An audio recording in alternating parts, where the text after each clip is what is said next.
ഫ്രാങ്കിലെ best ഫ്രണ്ടായ Rahul എന്തോ accident വെച്ച് കിടപ്പിലാണെന്നാണ് പറഞ്ഞത് ഗൈസ്. അപ്പോൾ അത് വിളിച്ച് പറഞ്ഞപ്പോൾ നമ്മൾ ഫ്രാങ്കിൽ തന്നെ ചിരിപ്പാൻ അവൻ്റെ വീട്ടിലേക്ക് പോകുന്നുണ്ട്. അങ്ങനെ കഴിച്ച് ഇവിടെ ഒന്ന് രാഹുലിനും കാര്യങ്ങളൊക്കെ ഉണ്ടാവും. അവൻ്റെ കൈകാല കുടിഞ്ഞ കഴിച്ചു നമ്മൾ കാറിൽ പോയപ്പോഴാണ് ആക്സിഡന്റ് ഉണ്ടായത്. അപ്പോൾ ആക്സിഡന്റ് സ്പോട്ടിൽ പോയി അവൻ്റെ കാർ ഒന്നെടുത്ത് വർഷാപ്പിൽ കൊണ്ടുപോകാൻ ചോദിച്ചായിരുന്നു നമ്മളോട്. ഓക്കെ, അപ്പോൾ കാർ എടുത്ത് വർഷാപ്പിൽ കൊണ്ട് കൊടുക്കാൻ കഴിച്ചു റിപ്പയർ ചെയ്യാനായിട്ട്. ആക്സിഡന്റ് സ്പോട്ടിലേക്ക് പോകാൻ കഴിച്ചു.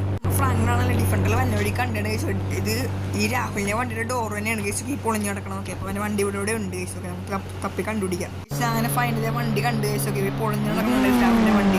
ഇവിടെയാണ് കഴിച്ചു വണ്ടി കൊണ്ട് ഇടിച്ചത്. അവർ കൺട്രോളായിട്ടാണ് ഈ മരത്തിലൊക്കെ കൊണ്ട് ഇടിച്ചിട്ടായിരിക്കും വണ്ടി അവസാനം ഈ ഒരു പരിപാടി ഇവിടെ കിടക്കുന്നത്. ഈ ബിൽഡിങ്ങിൽ ഇടിച്ചിട്ടുണ്ട്.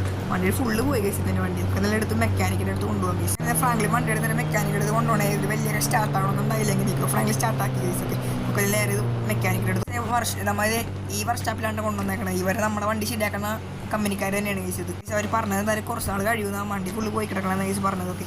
രാഹുലിന് വേണ്ട മരുന്നുകളും കാര്യങ്ങളൊക്കെ മെഡിക്കൽ ഷോപ്പിൽ നിന്ന് മേടിച്ചാൽ രാഹുലിന് കൊടുക്കാൻ സബ്സ്ക്രൈബ്